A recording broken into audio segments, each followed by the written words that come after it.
निसर्गाचा नियम सांगतो, काहीही घेऊन जाता येणार नाही. एक महाराज असंच प्रवचनात सांगत होते, काहीही घेऊन जाता येणार नाही. एक मोठा श्रीमंत माणूस बसलेला होता, त्याला एवढं टेन्शन आलं, म्हणलं काहीच घेऊन जाता येत नाही आणि मग कमवायचं कशाला. त्याला टेन्शन आलं आणि ऑफिसमध्ये गेल्याबरोबर सगळा स्टाफ समोर गोळा केला. म्हणलं तुम्हाला वाटेल तितका पगार देतो, पण कमवलेलं वर घेऊन जायचं काहीतरी सुविधा उपलब्ध करा म्हटलं. सगळे टेन्शन मध्ये आले. आतापर्यंत कोणच घेऊन गेलेलं नाही साहेब, आणि तुम्ही कसं अपवाद. नाही म्हणला, लागल तेवढा पगार घ्या, आयडिया काहीतरी द्या. दुसऱ्या तिसऱ्या दिवशी एक जण आला, म्हणला साहेब आयडिया म्हणलं आपल्याकडं. कोणी सांगितलं तुम्हाला वरती घेऊन जाता येत नाही? 100% घेऊन जाता येतं म्हटलं. म्हणलं ते कसं? तुम्ही कधी अमेरिकेला गेलाय का? गेलोय की म्हटलं. मग तिथं आपले रुपये चालतात का?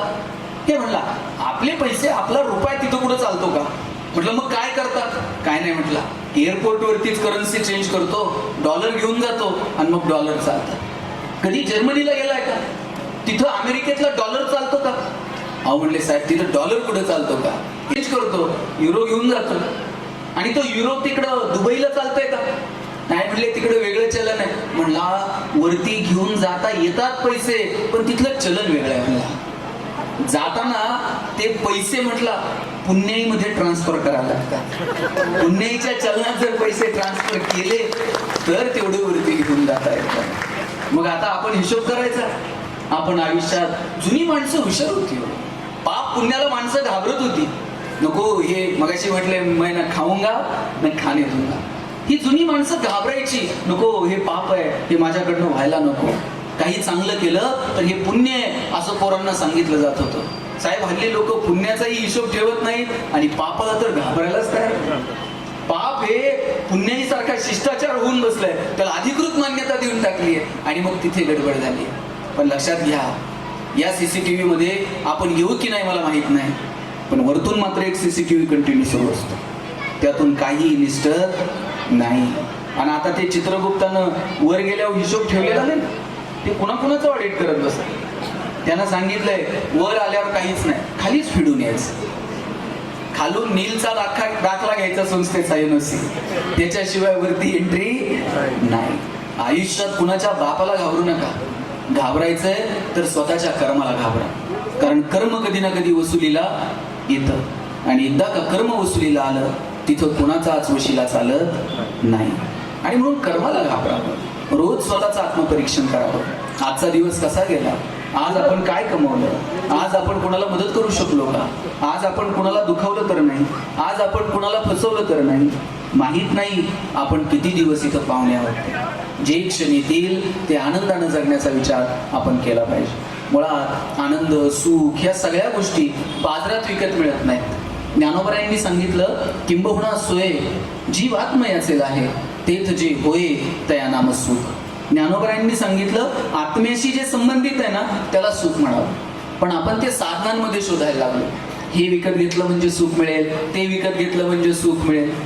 साधनांवरती जर सुख अवलंबून असतं, जगातली सगळी श्रीमंत माणसं सुखी झाली असती आणि गरिबाच्या वाट्याला सुख आलं नसतं. साधनांनी माणसाचं आयुष्य सोपं होईल, सुलभ होईल, पण ते सुखी होईलच याची खात्री मात्र देता येत नाही. साधनं ही वापरण्यासाठी असतात आणि माणसं ही जपण्यासाठी असतात. आपण उलट करतो. आपण माणसं नको तशी वापरतो आणि साधनांना जपत बसतो. तुटलेलं फुटलेलं साधन परत घेता येईल, पण गमावलेली माणसं मात्र परत मिळत नाहीत. त्यामुळे माणसांना जपता येईल का? जोपर्यंत आपल्या डोळ्यात प्रेम आहे आणि हृदयामध्ये वात्सल्य आहे तोपर्यंतच आपण माणूस आहोत. ज्या दिवशी डोळ्यातलं प्रेम संपलं, हृदयातलं वात्सल्य संपलं, त्या दिवशी समजायचं आपण माणूस उरलो नाही, आपण यंत्र होत चाललेलो आहोत. आपलं माणूस पण तोपर्यंत जिवंत आहे, तोपर्यंत कुणाचं तरी दुःख बघून आपल्या डोळ्यामध्ये अश्रू तरळतात. कुणाच्या तरी मदतीसाठी आपले हात सरसावतात, कुणाच्या तरी मदतीसाठी आपले पाय धावतात. पण आपल्या मदतीला, आपल्या धावण्याला, आपल्या हातांच्या सरसावण्याला सुद्धा योग्य दिशा असली पाहिजे. कष्ट सुद्धा योग्य दिशेने केले पाहिजेत, अन्यथा तेही फुल ठरतात. मी असंच कॉलेजच्या मुलामुलींचं सेमिनार होतं आणि म्हटलं, तुम्हाला जर यशस्वी व्हायचं असेल तर कष्ट करा, दिसेल त्याला मदत करा. त्यांच्या डोक्यातच कष्ट करा, दिसेल त्याला मदत करा. सेमिनार मधनं बाहेर पडले, एका पोराच्या डोक्यातच कष्ट करा, दिसेल त्याला मदत करा. एका बंगल्याला आग लागलेली होती. याच्या डोक्यात दिसेल त्याला मदत करा. आगीमध्ये शिरला, प्राणांची बाजी लावली, दिसेल त्याला उचलायचा, रस्त्यावर आणून ठेवायचा. स्वतःचे प्राण जीवावर उदार होऊन आगीत शिरला, 10 माणसं आगीतनं त्यानं रस्त्यावर आणून ठेवली आणि स्वतः जेव्हा तो रस्त्यावरती आला, बाहेर आल्याबरोबर पोलिसांनी त्याला अटक केली. हा म्हणला, हो मी स्वतःच्या प्राणांची बाजी लावली, 10 माणसं आगीतनं बाहेर काढली आणि तुम्ही मला अटक करताय. पोलीस म्हणले, मूर्ख माणसा, जी माणसं तू आगीतनं बाहेर आणून ठेवत होता ती अग्निशामक दलाची होती. ती आग विझवत होती, तू त्यांना बाहेर काढत होता. तुमच्या कष्टाला जर दिशा नसेल तर ते कष्ट सुद्धा हिताचे नाही. योग्य दिशेनं करा. सामाजिक दृष्ट्या त्यांच्या जडणघडणीमध्ये तुमची भूमिका महत्वाची आहे. माणूस म्हणून आपण त्यांना घडवतोय का, हा विचार तुमच्या मनामध्ये सातत्यानं असला पाहिजे. आज आपण गृहिणी असणं चुकीचं आहे. तुम्ही गृहिणी आहात तर तुमच्या मुलाबाळांच्या संस्कारांवरती काम करा, त्यांच्या शिक्षणावरती काम करा, वेळ द्या त्यांना भरभरून. आज आपण 2-2, 2.5 वर्षात, मी सांगू का तुम्ही सांगता, मोबाईल देतो आणि पोरगं इतकं पुढचं आहे, मोबाईल हातात आल्याशिवाय तेही रडायचं थांबत नाही. आईच्या स्पर्शाची जागा जर मोबाईलच्या स्पर्शाने घेतली असेल तर हा कुणाचा पराजय? विज्ञान तंत्रज्ञानाचा विजय आहे का मातृत्वाचा पराजय आहे हे ठरवण्याची वेळ आलेली आहे. मी म्हणत नाही मोबाईल देऊ नका, मुलं टेक्नोसेव्ही असली पाहिजे, त्यांना नवीन तंत्रज्ञान कळलं पाहिजे, पण किती, कोणत्या कारणासाठी? अरे पोरं हल्ली मैदानावर खेळताना पण दिसत नाही. आम्ही जर लहानपणी खेळायला गेलो ना, आई पळत यायची, बाद झालं रे खेळायचं, चला आता अभ्यासाला बसा. आता आईला काठी घेऊन पोराच्या मागं पळावं लागतं. हे बाबा ठेव मोबाईल, चल मैदानावर, 4 उड्या मी मारते, तू 2 तर मग.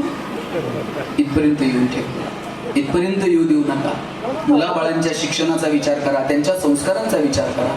आम्ही जर जेवायला बसलो ना, आजोबा जवळ घ्यायचे, बसा रे जेवायला, सगळ्यांनी असा गोल करून जेवायला बसायचं. आता किती कुटुंब अशी आहेत की जिथं असा गोल करून जेवायला बसलं जातं?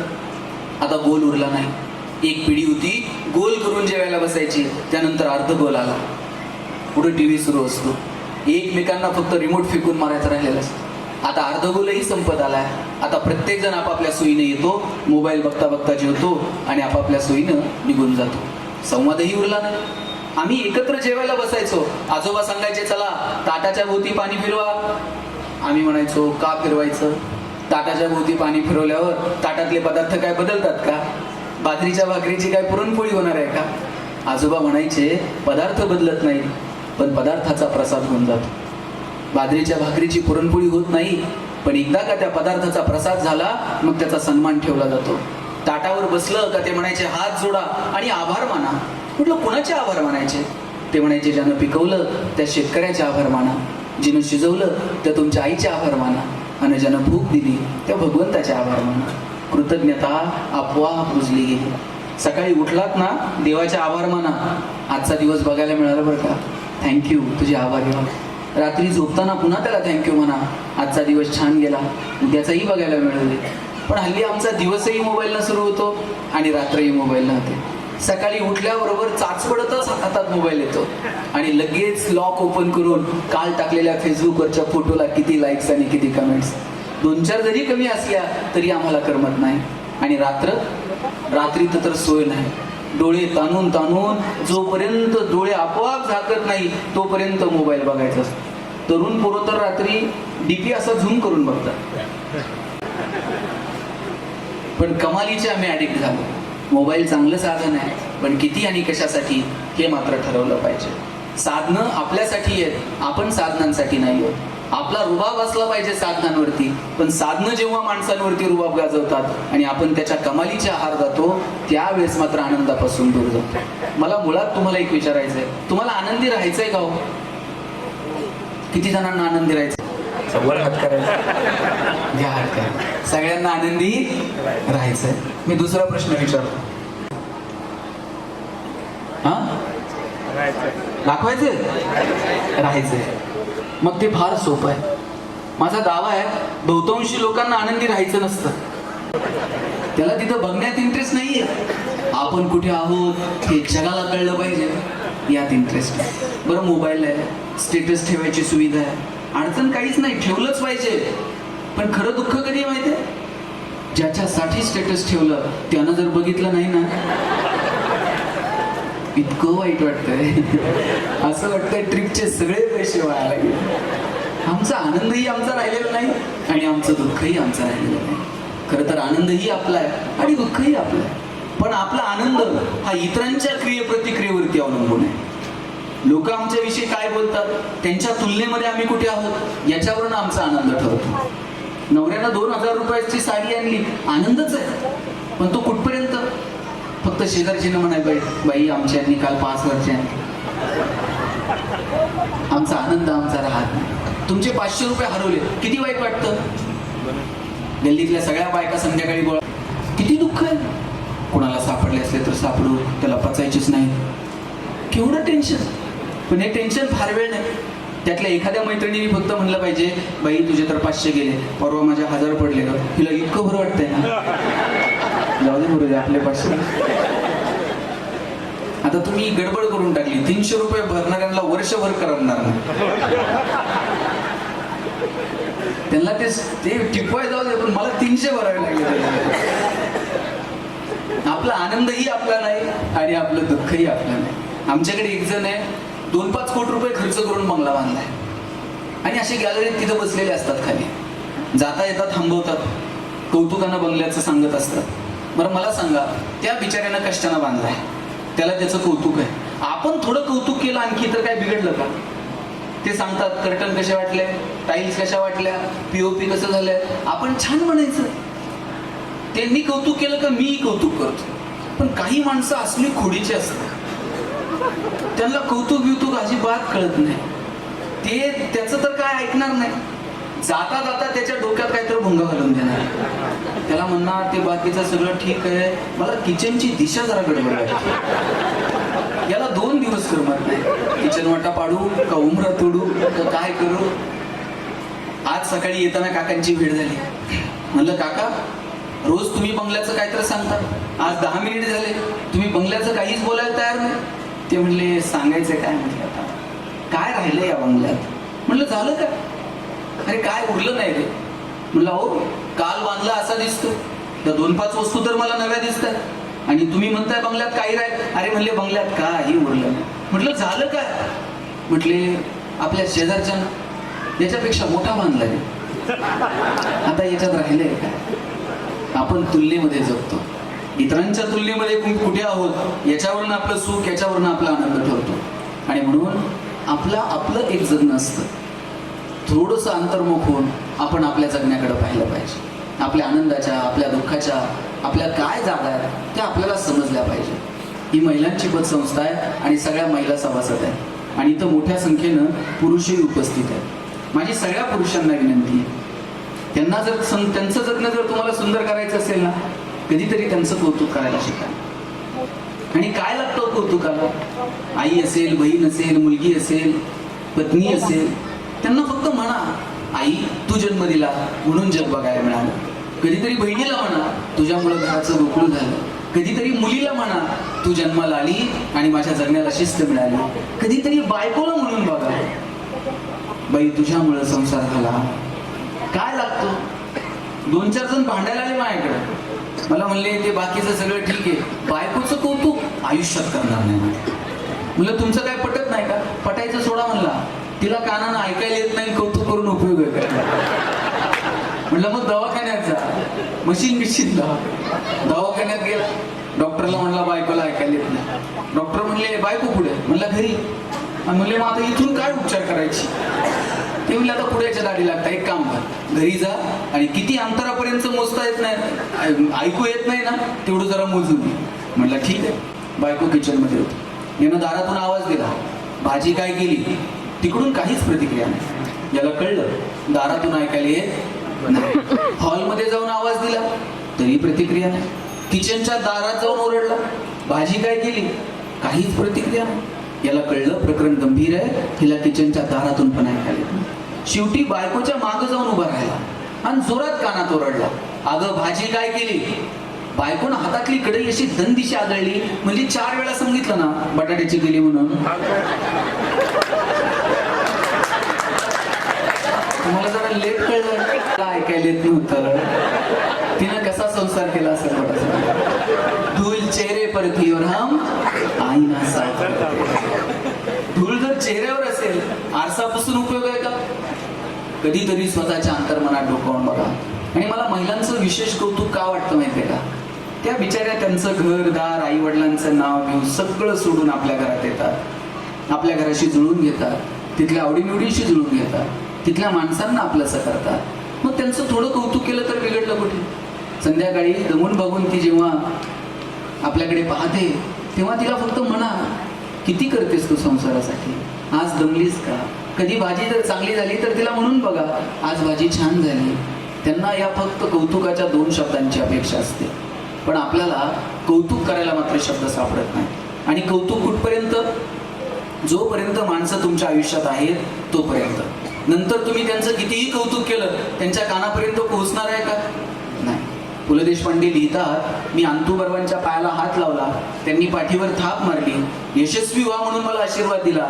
आणि पुलंना अंतुबर्वा म्हणाले, पुलं तुमच्या हिला जपा हा. आमची ही होती तोपर्यंत दारातल्या आंब्याला शेकड्यानं आंबे लागायचे. ती गेली आणि हापूस पुन्हा भरलाच नाही. माणसं जोपर्यंत असं त्यांची किंमत कळते. एक गोड कविता आहे पुणा कवीची. त्यानं लिहिलंय की रुक्मिणी आईसाहेब सुद्धा रुसून आल्या होत्या पंढरपूरला. आणि पांडुरंग परमात्मा श्रीकृष्ण भगवंताचं एवढं प्रेम रुक्मिणी आईसाहेबांवरती की भगवान श्रीकृष्ण जगाचा बाप आहे, जगाचा मालक आहे, पण आपल्या पत्नीला शोधत शोधत पंढरपूरपर्यंत आला. आणि आपण सगळेजण पंढरपूरला दर्शनाला जातो, तसा एक भक्त पंढरपूरला पांडुरंगाच्या दर्शनाला गेला. पांडुरंगाच्या दर्शनाला गेल्यानंतर पांडुरंगाच्या पायावरती डोकं ठेवलं आणि वर बघितलं, विठू मात्र दिसला नाही. पुन्हा डोकं टेकवलं, पुन्हा बघितलं, विठू काय विटेवर उभा नाही. मग रुक्मिणी आईसाहेबांकडे गेला, त्यांच्या पायावरती डोकं टेकवलं आणि परत डोकं काढून घेतलं, आपलंच आपल्याला कधीतरी लागेल म्हणून. आणि रुक्मिणी आईसाहेबांना विचारलं, का हो शेजारी विटेवर विठू दिसत नाही? रुक्मिणी आईसाहेब म्हटल्या, असेल की तिथेच कुठेतरी, नीट बघा. 2दा बघितलं पण विठू नाही दिसला. रुक्मिणी आईसाहेब म्हटल्या, खरं सांगू, लग्न करून इकडे आले आणि नाकासमोर बघण्यात आयुष्य गेलं, कधी मान वळून बघितलंच नाही हो. आता तर दगडाची झाली आहे, वळत पण नाही. कुठे जातो, कधी येतो, काही पत्ता नसतो. आषाढी कार्तिकीला कितीतरी जण येतात, पायावर डोकं टेकून निघून जातात. पण आज पहिल्यांदा तुम्ही सांगितलं, शेजारी विठू विटेवर नाही तो. आणि 28 युगांचं एकटेपण अंगावर धावून आलं. कितीतरी महिलांची ही अवस्था आहे. त्या वरवरून हसतील पण मनातनं मात्र पोखरलेल्या असतात. त्यांना अपेक्षा असते सांत्वनाच्या 2 शब्दांची, त्यांना अपेक्षा असते त्यांनी केलेल्या कष्टाच्या कौतुकाची. वर्षभरात अशा महिला एकत्र येतील, किमान हसतील, बोलतील, काहीतरी एखाद्या विषयावर चर्चा करतील, जाताना छोटंसं एखादं गिफ्ट घेऊन जातील. हे आयुष्यातले आनंदाचे क्षण आहेत त्यांच्या. मला वाटतं या निमित्तानं तरी ते त्यांना पाहायला मिळतात, अनुभवायला मिळतात. आपण गेल्यावर लोकांचं कौतुक करतो जे त्यांच्या कानापर्यंत कधीच पोहोचत नाही. श्वास थांबल्यानंतर एका बाईनं तिच्या भावना व्यक्त केल्या, कशा असतील त्या. ती म्हणते, एरवी मी तर कधी थोडीशी नटले तर घरातल्या माणसांनी नाकं मुरडली, काय हिला सारखं नटायला लागतंय. आज माझा साथी निघणार, आता मात्र सगळ्या जणी मिळून मला सजवत होत्या. आता थोडीच मी मला माझी आरशात बघणार होते. एरवी कधी 5 मिनिट मला सकाळी उठायला उशीर झाला तर लोक डोक्यावर घ्यायचे घर, ही वेळ आहे का उठायची. आता रडून रडून सगळ्या जणी मला उठवत होत्या, बाई उशिरा का होईना, उठ ना ग. आता थोडीच मी उठणार होते. आता तर संपलंच की सगळं. श्वास थांबायच्या आत जगून घ्या, परत हे क्षण तुम्हाला जगायला मिळणार नाही. आयुष्य किती सुंदर आहे मला सांगा. माणूस म्हणून जन्माला आलो, सुख व्यक्त करता येतं, दुःख व्यक्त करता येतं, आनंद व्यक्त करता येतो, बोलता येतं, भांडता येतं, रडता येतं, हसता येतं, व्यक्त होता येतं. ही संधीच मुळात भगवंतानं माणूस म्हणून आपल्याला दिली. आपण मनमुराद जगावं, कारण आयुष्य परत कधीच मिळत नाही. आयुष्यातल्या छोट्या छोट्या क्षणांचा आनंद घ्या, नात्यांना जपा, माणसांना जपा. भगवान श्रीकृष्ण करंगळीवरती पर्वत उचलतात, बासरी मात्र 2 हातांनी घट्ट पकडतात. ज्याला करंगळीवरती पर्वत उचलता येतो त्यानं बासरी तर गरगर फिरवली असते, पण करंगळीवरती पर्वत उचलणारा कृष्ण बासरी घट्ट पकडतो, कारण त्याला ठाऊक आहे पराक्रम हा रणांगणात गाजवायचा असतो आणि नात्यांमध्ये प्रेम जपायचं असतं. आपण उलट केलं, आपण रणांगणात शस्त्र ठेवून दिली आणि नात्यांमध्ये पराक्रम गाजवलं. परवा तर एक जण मला म्हणला 10 वर्ष झाली भावाच्या दारात गेलो नाही. म्हटलं वा, काय पराक्रम आहे. 10 वर्ष झालं मी बहिणीचं तोंड बघितलं नाही. म्हणलं ती गेल्यावर जाशील साडी बिडी घेऊन, शेवटची साडी चोळी घेऊन भाऊ येतो. बहिणीला कळतं का भाऊ आलाय माझ्यासाठी रडतोय. श्वास थांबल्यानंतर ना संवाद, ना सहवास, ना स्पर्श. माणसं जोपर्यंत आहेत तोपर्यंत स्पर्श. आपण गेल्यावर त्या शरीराला मांडी देतो, त्या मांडीचा स्पर्श त्या शरीराला कळतो का. आपण गेल्यावर वारा घालतो, वाऱ्याची झुळूक त्या शरीरापर्यंत पोहोचते का. गेल्यावर अग्नी देतो, अग्नीचा दाह त्या शरीराला कळत नाही, तर आपल्या वाऱ्याची झुळूक कधी समजेल. नाही कळत काही. माणसं आहेत तोपर्यंत जपा. हल्ली कुणी कुणाकडे जात नाही, कुणी कुणाशी बोलत नाही, सुखदुःखात सहभागी व्हायला वेळ नाही. कमालीचे बिझी आहोत आपण. किती बिझी आहोत.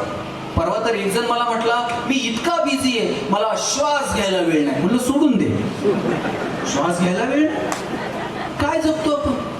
हल्ली कुणी कुणाकडे मुक्कामी गेलंय, 2 दिवस राहिलंय, असं तर आठवतंय का. आमच्या वडिलांची आत्या आमच्याकडे मुक्कामी यायची आणि ती जर आली सगळं घर रात्रभर गप्पा मारत बसायचं. आत्या जर 2 दिवस थांबली आणि 3ऱ्या दिवशी जायला निघाली, सगळं घर तिला इष्टीला वाटायला लावायला जायचं. आत्या इष्टीत बसली आणि तिनं खिडकीतनं हात केला ना येते, तिनं येते म्हणायला उशीर. सोडवायला आलेल्या लोकांचे डोळे पाणावत होते, एवढी माणसं भावनिक होती. आता लोक अंतिम दिल जातात, प्रेत जळत असतं आणि लोक इकडं मोबाईलमध्ये खेळत असते. कधी उरकतोय कोणास ठाऊक. साधनं वाढत गेली. वेळ खरं तर शिल्लक राहायला हवा होता, पण तो आम्ही इतका कुठे कुठे व्यस्ततेत बिझी होऊन गेलो आमचं आम्हालाच कळलं नाही. आयुष्यातल्या क्षणांचा आनंद घेण्यासाठी माणसांना महत्त्व देता येईल का, मला वाटतं याची काळजी आपण घ्यायला हवी. इथं सगळ्या महिला बसलेल्या आहेत. तुमचं माहेर कुठपर्यंत. जोपर्यंत माहेरात आई वडील आहेत तोपर्यंत तुम्ही आज फोन करायचा, आई उद्या येते बरं का. तुम्ही येणार म्हटल्यानंतर ती झोपतच नाही. सकाळी उठल्याबरोबर फोन असतो, उठली का ग, आवरलं का ग, निघाली का, गाडीत बसली का, जागा मिळाली का, उतरली का. तुम्ही उमऱ्यात जायला उशीर, ती पटकन उमऱ्यापाशी पळत येते. भाकरीचा तुकडा वाळून टाकल, पाणी वाळून टाकल, जवळ घेईल, बोटं मोडवल, तिचे ओढ गालावर लावल. आणि सासरी जायला निघालात, तुमच्या आईनं तुमची पिशवी कधी रिकामी पाठवली. शेंगा घेऊन जा, वांगी घेऊन जा, दूध घेऊन जा, भाजी घेऊन जा, पापड करून ठेवले, लोणचं घालून ठेवलंय, कुरड्या करून ठेवल्यात, वडे तोडून ठेवले. सासरी मिळत नाही. सासरी सगळं मिळतं, पण आईला वाटतं पुरीची पिशवी कधी रिकामीच नव्हती. कोण करतं एवढं प्रेम तुमच्यावर. आपलं बालपण कधी संपतं माहिती आहे. कुणी म्हणेल शाळेत गेल्यावर संपतं, कुणी म्हणेल कॉलेजला गेल्यावर संपतं, कुणी म्हणेल लग्न झालं. मी म्हणतो तुम्ही म्हातारे झालात ना तरी तुमचं बालपण संपत नाही. बालपण तेव्हा संपतं जेव्हा आई जाते. आई गेली का समजायचं आपलं बालपण संपलं. पोरींची तर हसायची, रुसायची, फुगायची, भांडायची, चिडायची, रागवायची सगळी जागा जर कोणती असते तर ती त्यांची आई असते. दिवसभरात एकदा तर आईसोबत बोलायचं असतं. आई सगळं तुमचं ऐकते. कधीतरी आईचं एक वाक्य कान देऊन तुम्ही ऐकलं पाहिजे. कधीतरी नकळत आई म्हणते, बाई आम्ही आहोत ना तोपर्यंत येत चला. ज्या दिवशी आई असं म्हणेल आम्ही आहोत तोपर्यंत येत चला, तेव्हा हातातली कामं थोडीशी बाजूला ठेवा आणि भेटून घ्या. ढगाळ गेलेला सूर्य परत बघायला मिळतो, मातीआड गेलेली माणसं परत पाहायला मिळत नाही. आणि माझा राव आहे इथं मुली पण आहेत आणि वडील पण आहेत. वडिलांचं जेवढं प्रेम मुलावर असतं ना त्याच्यात थोडं तरी जास्त मुलीवर असतं. मला काय तुमच्यात भांडणं नाही लावायचं, म्हणजे खरंय ते खरंय. पोरांनी जर वडिलांना काही मागितलं, बघ जरा फोन कर, वडील थेट पुरीला फोन पण लावत नाही. ते आईला सांगतात बघ कुठपर्यंत आली ते. वडील पुरीसोबत थोडंसं अंतर ठेवून असतात, पण त्यांचं विशेष प्रेम असतं आपल्या बाळावर. पुरीच्या लग्नात बाप असा फेटा बिटा घालून मिरवत असतो. दिवसभर बापाची मान उंच असते. कन्यादान झालं ना मग वडील मान खाली घालतात, जावायच्या हातात हात देतात आणि सांगतात तळ हाताच्या फोडासारखी जपली, सांभाळून घ्या. दिवसभर बापाच्या डोळ्यात थेंब येत नाही, पण पोरीची गाडी एकदा निघून गेली ना खांबाच्या पलीकडे जाऊन एकटाच रडतो तो बाप असतो. कुठून आणायची ही नाती मला सांगा. ही नाती तुम्हाला परत कुठं सापडणार नाहीत. घरातल्या म्हाताऱ्या माणसांना जपा. म्हातारी माणसं ट्यूबलाईट इतका प्रकाश देत नाहीत, पण त्यांचं देवघरात निरंजनासारखं तेवत राहणं महत्वाचं असतं. ते विझून गेलं ना, मग त्या लोकांची किंमत कळायला लागते. आजी आजोबा, बघा आजीचा सगळा संसार करून झालाय, हे घेऊन द्या काका, ते आणून द्या, आणि मग चुलत्यांना हट्ट पूर्ण करायचे. आता ही शेवटची पिढी आहे ज्यांच्याकडे मावशीन काका शिल्लक आहे. आता एकच मुलगा आणि एकच मुलगी आहे, काळाची गरज आहे. पण एक मुलगा उत्तर ठेवायचं आणि मामा घ्यायला आलेला असायचा आणि आईनं पिशवी भरलेली असायची. मामा बरोबर जायचं, मामीनं का अशा पायघड्या अंथरून ठेवल्या होत्या का, या जावाई स्वागत आहे. मामाची परिस्थिती अशीच बेताची हो. ते फक्त गाण्यात मामाचा वाडा, मामाच्या बरोबर शेतात बितात जायचं होती. सगळ्या गोष्टींमध्ये नाती एकमेकांवरती प्रेमासाठी होती, एकमेकांच्या मदतीसाठी होती. पैसे नव्हते पण माणसं आनंदी होती. अभाव होता साहेब पैशांचा, मग माणसांची गरज भासायची. लग्न कार्य जर घरात ठरलं, संध्याकाळी स्वयंपाकाला भावकीची पोरं असायची. मग ती बुंदी अशी पत्र्यावर टाकायची, त्यांनी ती रात्रभर सुकवत बसायची. वराड बिराड, ते बैलगाडीतलं वराड काय आम्ही बघितलं नाही, पण टेम्पो ट्रक मधलं वराड मात्र आम्ही बघितलं. गावात ट्रक येऊन थांबणार, ट्रक मध्ये सगळ्या म्हातारी पात्र माणसं असली त्या ट्रकच्या फळीला मागं टेकून बसणार. तरुण पोरं फळीवर पाय टाकून बसणार. ज्यांचे केस जरा बरे आहेत अजय देवगण सारखे, ते असलीवर हौदात बसणार जाऊन. आणि ट्रक अशी मांडवाच्या बाहेर येऊन थांबली, सगळी माणसं खाली उतरायची. आणि बाहेर काय स्वागताला काय बुके बिके शाल बिन घेऊन लोक उभी होती का? आल्याबरोबर टोपीन उपरणं गळ्यात टाकायचं, माणसाशी छाती काढून आटायची लग्नाला. काय रुबाब होता सगळ्या गोष्टींचा. तिकडे एक जण कोणतर आहेराचा डबा घेऊन बसलेला असायचा, याचे 2 रुपये त्याचे 5 रुपये, 11 आणि 21 रुपये देणारा तर लय मोठा वाटायचा. इकडं मंगलाष्टक सुरू झालं, ही असली लहान पोरं पळतायत ना, त्यांनी सगळ्या अक्षदा साठवून ठेवायच्या. मंगलाष्टकाच्या वेळी उगं 2-2 अक्षदा टाकणार. शेवटच्या मंगलाष्टकाला पोरं अक्षदा कोणाला तर अशा फेकून मारणार. तिकडं तदैव लग्नम लग्नम तदैव आणि वराडी वाजंत्री सावधान म्हणलं, सांगावं लागत होतं का पंक्तीदारा? नुसती बुडं अशी सरकवली, आपोआप पंक्ती धरल्या जायच्या.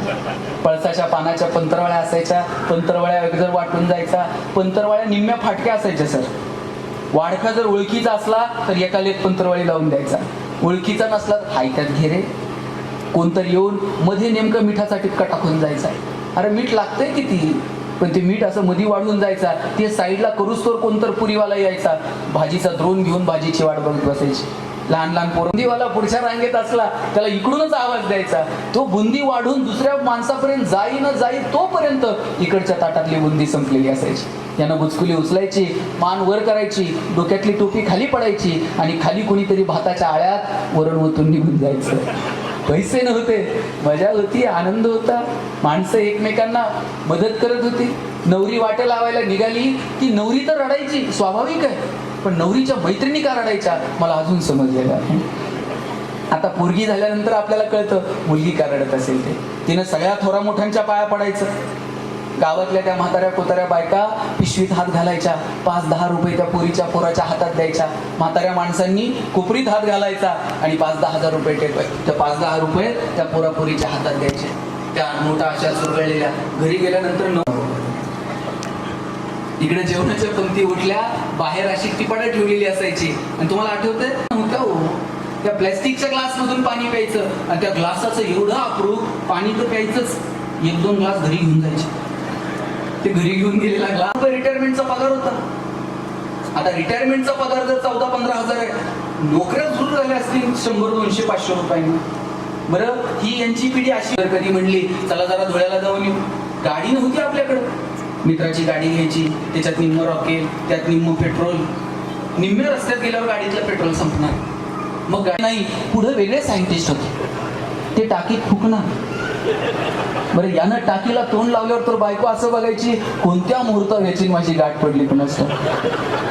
अशात बायकोनं नुसता खांद्यावर हात ठेवल्या. बरं, कित्येकांच्या गाड्या बिना पेट्रोलच्या धुळ्याला गेल्या. पैसे नव्हते, आनंद मात्र भरभरून होता. आता एसी गाड्यांमधून नवरा बायको फिरतात. बायको तिकडच्या खिडकीतनं तिकडे बघते, नवरा इकडच्या खिडकीतनं इकडे बघतोय. ड्रायव्हर मधल्या आरशातनं दोघांकडे बघत असतो. ते बोलत साधनं वाढत गेले, आनंद मात्र भरपळून. छोट्या छोट्या क्षणांचा आनंद घेता येईल का? मला वाटतं याची काळजी माणूस म्हणून आपण घेतली पाहिजे. पैसे जरूर कमवा, पण ते योग्य ठिकाणी खर्च करण्याची दानत पण ठेवावं. 1 दाणा पेरला तर 1000 दाणे उगवतात. साहेब तुम्ही आज जे काही समाजासाठी करताय, समाज किती लक्षात ठेवतो मला माहित नाही, पण निसर्ग मात्र तुमचं 1 रुपयाचं पण उसणं ठेवत नाही. कितीतरी पटीनं तो तुम्हाला तुमचं परत करत असतो. म्हणून देण्याची दानत असली पाहिजे. विंदा करंदीकरांची कविता आहे, देणाऱ्यानं देत जावं, घेणाऱ्यानं घेत जावं, आणि घेता घेता एक दिवस देणाऱ्याचे हात घ्यावे. हिरव्या पिवळ्या डोंगरांकडून हिरवी पिवळी शाल घ्यावी, सह्याद्रीच्या कड्याकडून छातीसाठी ढाल घ्यावी, वेड्या पिशा ढगांकडून वेडे पिसे आकार घ्यावेत, मातीमधल्या प्रश्नासाठी पृथ्वीकडून हुंकार घ्यावेत, उसळलेल्या दर्याकडून इसळलेली आयाळ घ्यावी, आणि शांत वाहणाऱ्या भीमेकडून तुकोबाची माळ घ्यावी. देणाऱ्यानं देत जावं, घेणाऱ्यानं घेत जावं, आणि घेता घेता एक दिवस देणाऱ्याचे हात घ्यावे. मी असंच एका कार्यक्रमात म्हटलं, आपल्यातलं थोडं तरी देत सांगू. 2-4 जणांना टेन्शन आलं, निघून गेले मागच्या मागे. त्यांनी अशाच मानावर करून बघू नये, थोडंसं खाली झुकावं, आणि जी माणसं मातीत मिसळत आहेत त्यांना थोडंसं वरती उचलून घेता येईल का यासाठी प्रयत्न करा. हे 3 जण बाहेर गेले आणि जाता जाता त्यांना सोन्यानं भरलेला हंडा सापडला. आता म्हणले फुकट सापडले, मगाशी भाषणात ऐकले थोडं तर द्या. म्हणले थोडं तर देवाला देऊ. किती द्यायचं? दुसरा म्हणला लय भावनिक होऊ नका, थोडंच द्या. पण द्यायचं किती? हातात बांगडी असते ना, बांगडी एवढं वर्तुळ म्हणला जमिनीवर राखायचं, तेवढं बांगडी एवढं सापडलेलं सोनं वर फेकायचं. जेवढं त्या वर्तुळात पडन तेवढं म्हणले देवाचं, आणि बाहेर पडन तेवढं म्हणले आपलं. आता मला सांगा, एवढं वर्तुळ आखल्यावर त्याच्यात काय पडतंय का? दुसरा म्हटला अरे सगळं भगवंताच्या कृपेने, आणि तू म्हणतो एवढूसं वर्तुळ. छोटं नाही म्हणला, अख्ख्या गावाला वर्तुळ आखायचं आणि काय करायचं? सोनं वर फेकायचं. आणि मग काय नाही म्हणला, अख्ख्या गावाला वर्तुळ आखायचं, सोनं वर फेकायचं, जेवढं वर्तुळात पडन तेवढं आपलं. तिसरा म्हटला तुमच्यासारख्या स्वार्थी लोकांमुळं कोरोना परत यायची शक्यता आहे. अरे जरा देवाला तर घाबरा म्हणलं. एक म्हणतोय छोटं, एक म्हणतोय मोठं. वर्तुळच आखायचं नाही म्हटलं, मग सोनं वर फेकायचं. देव कुठं असतो? मग जेवढं वर राहील तेवढं देवाचं, आणि जेवढं खाली पडेल तेवढं आपलं. जगातला सगळ्यात हुशार प्राणी कोण आहे? कोण? तुम्हाला शंका आहे का? जगातला सगळ्यात हुशार प्राणी माणूस. आणि हे कुणी जाहीर केलंय? इतका तर माणूस हुशार आहे, त्याचं त्यानं जाहीर करून टाकलं. आपण जगात सगळ्यात हुशार आहोत. ही हुशारी जर सिद्ध करायची असेल तर 3 गोष्टींवर काम करावं लागेल. एक निसर्ग, दुसरा समाज, आणि तिसरं अर्थकारण. निसर्गाचं प्रतिष्ठा ठेवा, निसर्गाशी जुळून वागा. आज 20 रुपये लिटरनं पाणी विकत घ्यायची वेळ आली, आणि एक काळ असा होता नदीला गुडघे टेकून लोक पाणी पित होते. आता एक नदी दाखवा जिथं तुम्ही गुडघे टेकून पाणी पिऊ शकता. कोणातरी एका शहाण्या माणसानं पाणी विकायला सुरू केलं, कारण त्याला ठाऊक होतं माणूस निसर्गाला अशा पातळीवरती घेऊन पोहोचवेल, पाणी सुद्धा विकत घेऊन प्यावं लागेल. मला आठवतंय नवीन जर कुठे व्याख्यानाला गेलो, तांब्या, फुलपात्र. आता तांब्या आणि फुलपात्र कुठं राहिलंय का? आणि ठेवलं तर ते पाहुणं पिईल का? कुठून आणलंय काय कुणाची? आता पाण्याची बाटली ठेवायला लागते. ते तांब्या आणि फुलपात्र मला वाटतं फार तर अजून सुपारी, साखरपुडा, लग्न कार्य अजून तिथं असते. काही दिवसानं तिथं पण नसणार. गुरुजी सांगणार मुलाचे मामा बाटली घेऊन या, इथपर्यंत येऊ देऊ नका. निसर्गासोबत जुळून घ्या. दुसरं, डोळ्यात प्रेम आणि हृदयात वात्सल्य ठेवा. माणूस म्हणून एकमेकांवरती प्रेम करा. आणि तिसरी सगळ्यात महत्त्वाची गोष्ट जी तुम्हा सगळ्यांशी निगडीत आहे या संस्थेशी, ती म्हणजे मजबूत अर्थकारण ठेवा.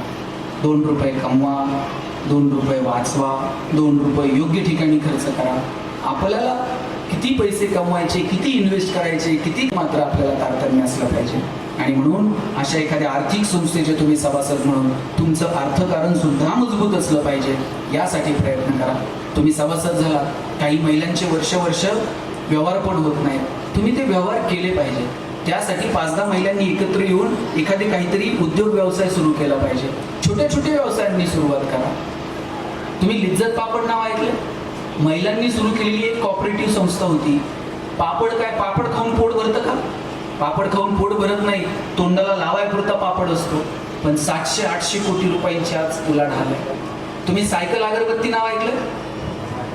अगरबत्ती काय असते? बांबूची काडी आणि तिला गुंडाळलेली रंगीत सुगंधी माती. कोण आहे सायकल अगरबत्तीचा ब्रँड अँबॅसेडर? अमिताभ बच्चन. 1550 कोटी रुपये वार्षिक उलाढाल आहे सायकल अगरबत्तीची. मी किती व्यवसाय तुम्हाला सांगू. पण आपण व्यवसायाची वृत्ती ठेवली पाहिजे. आज काय परिस्थिती महाराष्ट्रात उद्योग व्यवसायाची?